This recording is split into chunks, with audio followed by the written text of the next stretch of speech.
Hello and welcome to another podcast of Father and Joe. I'm Joe Rocky here with Father Boniface Hicks.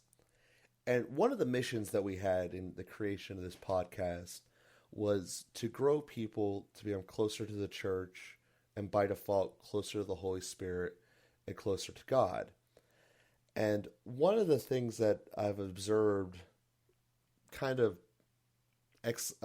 in the big picture, looking around the country at large, the city I work in at large, and the people I work with, is that overall, there just seems to be a giant tune-out factor of everything.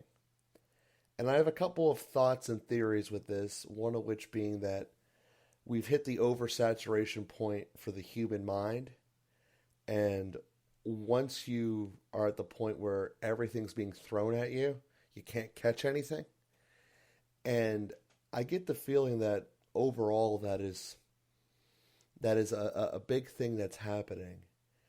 And you see it most commonly on the news with Trump stuff. Either everyone loves him or hate him, but it's getting to the point where no one's listening to each other. No one really cares. You see it in another example with all of the social media. Your phone blows up every minute and a half if you have alerts set up for it. And you're so busy in that you don't have time to do the other aspects of your life. And it's not necessarily that this is a new phenomenon. I'm sure that there's always been something at each fork in the road to overwhelm people. But I think that the difference now is that the more that people have stepped out of the church, there's been less of a calming, guiding force that is God. So I wanted to start with that general observation and just kind of have a conversation about it, because I'm sure that each of us have experienced it in our own way, and each of us ourselves can identify at least 5 people who are just checking out of various forms of life, with, of course, the obvious problem of that being is if you're disengaged, you're not getting anything out of it. And you only get one life, so going through it in a state of not being engaged in it just seems like a waste, with lack of a better way to say it. So, Father, I wanted to let that kind of be the backdrop of starting today's conversation and today's podcast. Yeah, well, it's a great observation, Joe, and certainly we have experienced the impact of a 24/7 news cycle, which then gets, it seems like, magnified even more than 24/7 because there are so many engaged. I think my memory is that CNN was the first one to create this kind of entirely news channel, to have a 24/7 news channel. And then we only had one, if that's actually true. I think it is. The CNN was the one. And then now we have everybody doing 24/7 news. What in the world can we possibly produce 24/7 times 150 news producers? I mean, it's just crazy how much stuff is out there.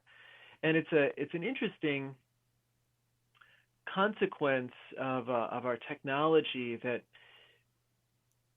there's a book called Technopoly by Neil Postman that makes some really interesting observations about this. But the glut of information puts us in this place, as you described it, Joe, of kind of saturation and shutting down. It always makes me think with a little bit of humor of what happens with babies. Babies are so open to stimulus, to sensory stimulus, because they've never experienced anything before. If you think about when you walk down a street, you only notice certain things that are unusual. There's all kinds of things that you don't notice at all. But babies notice everything because they've never seen anything before. Nothing's familiar. And so if you take a baby into a very high sensory place, and I have friends who took a baby into like a kind of restaurant dance club, something or other, and there were lights and sounds and all these images and constant hyperstimulation. The baby just shut down and went to sleep. Just couldn't deal with it. But I think that's kind of what happens with us, with this super saturation of information. As soon as you start hunting around for stuff on the internet, there's just so much that you just kind of shut down and glaze over and don't process much of any of it, and then you kind of check out. And or you end up surfing. It's interesting we use that term, surfing. Surfing, it happens on the surface. you know Mm-hmm. when if you surf on an ocean, you think of how deep an ocean is, and surfing is staying on the surface of it. And it's a really good description of what we do on the internet. We surf. We don't actually dive deep into anything to find out what's really at the depths of it. And probably that information isn't even available. You can keep digging and digging and digging and actually be missing all of the critical data to make a clear judgment about something. Mm-hmm. And so we do so much surfing, we exhaust ourselves with surfing, and then we have this feeling of futility that after all of this time spent surfing, we still don't know anything. And then we just kind of collapse in the middle of it. And Neil Postman was identifying a number of things about the glut of information, and he wrote this 20 years ago, before we had the internet so massively developed as it is now. He was only seeing the first streaks of that, but he pointed out that education itself, public education, formal education, really developed after the printing press, because after the printing press, we started to have so much information that everybody couldn't read everything. And so you needed somebody who would read things, who could kind of tease out what's important for you, who could be a teacher, who could be the master, the magister, who would be able to navigate the sea of information and tell you what's really important for you to learn, so that you can develop into the kind of fullness of humanity and live life fully. Mm-hmm. But we have this idea now that all we need is more information. But actually the problem is that we have too much information. We need more magistri. We need more masters, more teachers who can sort through things and help us to navigate our way through this kind of maze of too much information. And we need magistri, we need masters that we can trust, who can lead us faithfully. And there's nobody who can wade through everything, but we do have some field experts, and as we develop some trust in certain voices, then they really help us a great deal. And hopefully that's what our podcast is providing. I think that would be a reason that people would want to tune in, is they feel like, at least in some of the matters of faith, Father Boniface has studied and prayed and can help us to sort through the massive amount of data that's out there, so that we can have some kind of faithful path through all of it in a way that will lead us to fullness of life. Now, I'm not the guy that you come to sort through the massive amount of news that's out there. Certainly not on Trump. I gave up on trying to be the one to navigate politics a long time ago. I don't even begin to claim to follow all of the different trends and pathways and personalities and all of the things that are going on. I have some of my own field experts who do read a lot of that and who do understand some of the subtleties, and they understand how to unspin the spin, and they can help me to be able to pass my way through all of that mess. But I think it's really what we need and we need to help each other in that too, not just charging forward with preconceived conclusions and looking for data that proves our own point, but trying to take a position of discernment, trying to be responsible about it, trying to read things that are helpful, and trying to follow people who spend all their time. Just as I spend all my time in the church, I'm reflecting on liturgical texts, and I'm working on people's spiritual lives, and I'm reading spiritual matters and interpretations of things, and I'm spending my time in the church, and so hopefully I can provide somewhat that kind of navigation for people. Bishop Robert Barron has done a great service for us in a similar way. He's so immersed in all of that and has a platform to kind of guide those who don't have time to read and study everything. But we need to find those people in our lives who are able to guide us faithfully, and not that we just follow them blindly, but certainly they can give us a substantial starting point, and then we can also make our own decisions and draw some of our own conclusions. Yeah, and one of the theories I have what led us to that point with obviously your pathway is the answer. You know, you have people who are actually experts in it and you know what's going on.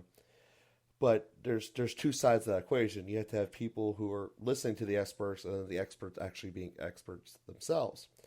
So I think that the first barrier that is held that is there requires on the person being the listener to have a level of humility to say this person is an expert, he is better than this, and no matter how much time or effort I put into this, he is going to do better than me. My Google search and my Google skills are not going to make me better than him, regardless of what the Well field said. is. Well said. And then the other side of the thing is the expert needs to be accountable to the actual facts Mm, of the field, whatever it be. yes. So it can't come in with a personal bias, as you said, having a conclusion and then just trying to draw data to make him right, but to actually be open and unbiased to it. And it makes sense if you're going through Cleveland and you're listening to the Cleveland Browns radio broadcast. They're not going to be unbiased. They're going to be trying to sell up the Cleveland Browns nonstop. And same thing if you go through Green Bay. Those guys are going to be trying to sell up the Packers. But you know that going in. And I think the problem you get is when people propose to be experts in fields that shouldn't have any leanings one side or the other that do. And I think that the both sides of that scale have fallen off to where people aren't willing to be humble enough to listen to someone else and trust someone else that they might not be the best. And then the other side of it is, the people who are presenting the information are, I said accountable, pure, whatever word is the actual correct term for saying unbiased and true to the data that they're trying to present. And I think there's natural capitalistic impulse. Just taking the news example again, each of those networks are trying to get to their own demographic for their own ratings. As a general rule, being more specialized is more profitable than being vanilla. So that's would indicate why they would go down their specific routes, where you have networks that are designed to present one point of view or the other. And I think that the end product of that is inevitably, if you're only trying to pigeonhole one thing, you're going to get facts that do not finish through that perfect little circle you have down here on the left. It needs a fit over here on the right, but you're unwilling to go to that. And then you come across as inauthentic, trying to lie and spin and or just disregard facts. And it just seems something that is prevalent. But going back to humility and authenticity and accuracy, a lot of that stuff, at least in my upbringing, came from the faith.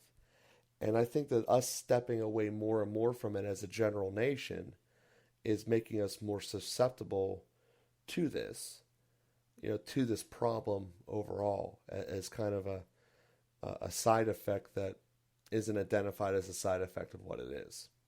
So, that being said, I don't know if that's down the right road or not, but No, I think it's. I think you made great observations that we have this kind of problem of when there's obvious bias, as you said, just very clearly and beautifully. The Cleveland Browns announcers are going to be pro Cleveland Browns, and the Green Bay Packers announcers are going to be pro Green Bay Packers. That's not surprising, and we don't fault them for that, and we know what we're getting coming into it. But it's where it's networks where they propose to be unbiased. The Washington Post or CNN or the New York Times or Fox News or the whatever. They propose to be unbiased, but they're giving us all kinds of biased information, preconceived conclusions, and so it makes us, all of that can make us very cynical as well. You can Mm-hmm. hear that maybe even coming out in my own voice as I, if you could see my face, you could see the furrowed brow and the scorn that I taste in my mouth when I say these things. And it's amazing. The first document of the Second Vatican Council was called Inter Mirifica, and it was published like a day before the document on the sacred liturgy. Those were the first two documents that came out of the council in 1963. Inter Mirifica is on social communications, and it's really a beautiful teaching challenging journalists in exactly these ways to be unbiased, to find out the data, to present information, to weed through the information, the opinions, to try and present a picture that helps people to understand what's happening in a situation. And it's really a beautiful teaching. That's really I wish journalists had taken it up, and it asks for things. The church recognized this also in the presenting of Catholic news, that it's amazing how often journalists will present information on the Catholic Church and they have no idea what they're talking about. I mean, they're presenting doctrine and dogmas and interpretations and positions, and they're just mangling things. That's the worst case. There are some who do it better. There are some who call on experts who themselves are heavily biased and confused, even priests in some cases. But anyway, the Second Vatican Council asked journalists to actually find out about these things, and asked Catholics to be journalists, and to be journalists with integrity, and to be journalists with transparency and with fairness and with mercy, and to communicate things not in the way that makes the juiciest news, but nor the way that would just trying to condemn particular opponents, or to promote some personal or particular agenda, or to really empty ourselves of that. And the church called on Catholics with integrity, with transparency, with honesty, to be journalists who could actually speak about the church for one thing, and then could speak about world issues in a way that is really merciful and helps people to appreciate the complexity of every situation. One of the things, Joe, you made me think about earlier was in terms of this, the kind of field experts. And when I'm talking to somebody who is presenting a hard line about a topic that I don't know very well, and I think in particular I get into some of these discussions with my dad or my brother, who are much more engaged and reading a lot of the different things going on in politics than I am, and they present something, and I'll say to them, okay, now tell me the opposite side. Now you counter your own arguments. I want to hear what the opposite side is, and you know it better than I do. That's just a fact. I can't represent that side well enough to poke holes in what you just said, but I know that you do. So tell me what the opposite side thinks. And that makes for a really interesting discussion where we start to see some layers of complexity. And that's just the reality. People are complex, relationships are complex, situations are complex. And to think that everybody is making decisions with absolute clarity of thought, and these kind of sterilized situations where there are no outside factors. I mean, the fact is we have bad days. We have hormones one day, we have sickness another day, we have bad weather. I mean, there's just so many different factors that are not taken into some of the news reports and the judgments and everything else. So anyway, just to say, being able to appreciate the complexity of life and having journalists that help us to, navigate some of those areas is just so helpful, and is really a challenge for us. Yeah, and it's I think part of the problem is, and this genie can never go back in the bottle, everyone has a phone now. Everyone has a camera now. And everyone thinks that their opinion is the greatest thing ever.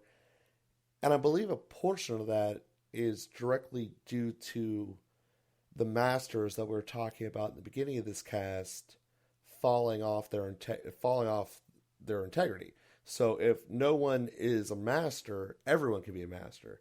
So therefore, my opinion that I'm putting up on a video of is the only opinion, therefore the best, because that master over there has no credibility. So therefore, there's no credibility gap that I have to overcome to put myself out there. And inherently, it's all a lack of humility. But I think that that's never going away. You're not taking cameras out of people's cell phones. That is going to exist from here on until cell phones get replaced by something new. And even then, they'll probably still have cameras. So, to me, it comes back to being a moral issue that we had discussed earlier, in the sense that each generation has to reinvent where morality is. We can build off of technology, but not normally off of the morality of it. And that's something that I worry about. That if the concept of the masters and the experts keeps getting torn down, inevitably you just have a lot of the blind leading the blind. And then there's going to be a big portion of the segment, which is what I geared this cast towards, being that say, all right, there is no leader here, I'm just not going to care. And I think that there's a lot of that going on, more so than anything else. The majority is just checking out, and I'm really scared that part of the checking out factor is including God in the effort, when really his message and actions that you have to go through the faith correctly are the tools you need to grow it. So, like I said, that as we conclude this podcast here, are there any final thoughts that you'd like to add to this conversation to try to get it steering in the right direction? Well, I guess I would just encourage our listeners to be careful about the danger of cynicism, that a lot of the things that we're talking about are obviously things that everybody experiences, the kind of glut of information, the refusal to listen, the twisting of data, we can list lots of bad things, but that doesn't give us permission to become cynical and to shut down our hearts and to turn everything off. Now, we may want to make decisions about how much time we spend reading the same news stories or where we get our information from. I like to shop a little bit from the kind of typically leftist articles and the typically rightist articles, and I usually find that in the dialogue of those two things, I get a clearer picture. So we may want to make some decisions about how invested we get in some of these information sources. But it doesn't give us permission to become cynical. It doesn't give us permission to give up hope that we can emerge through this, that something better is on the horizon, and perhaps to become the change that we want, as they say, to perhaps go into journalism or to write our own blog articles that are less biased and more clear, or at least honest about the bias and stating it up front. And so anyway, that would be my kind of final encouragement for our listeners is keep your heart open, stay hopeful, make prudent decisions, and try to be better and encourage those people who are presenting, who are writing and speaking and whatever, who are better. Perfect. Well, on that note, we thank everyone out there for listening. Hope that you'll have a great week. We'll be with you here next week. Please continue to click subscribe on whichever source you are getting your podcast from, so that way we automatically fill back into your podcast stream. And if you haven't done so yet, please do indeed leave us a review on whatever subscription site you're using. Again, thank you guys very much, and we'll be with you next week.